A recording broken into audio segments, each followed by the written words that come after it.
Hello everyone, welcome to the Code Cloud. My name is Ravi. Today we're gonna start a new series on AWS, AWS in 1 minute series.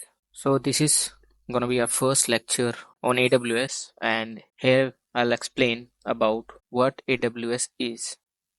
AWS is nothing but Amazon Web Services. Basically, Amazon Web Services is the world's most comprehensive and broadly adopted cloud. It offers more than 200 fully featured services from the data centers all around the globe. Amazon Web Services offers a broad set of global cloud-based products such as compute, storage, databases, analytics, networking, mobile, developer tools, management tools, IoT, security, and enterprise applications. On demand, available in seconds with pay-as-you-go pricing. There are millions of customers, including startups, largest companies, government agencies, are using AWS to lower their cost and become more agile and innovate faster.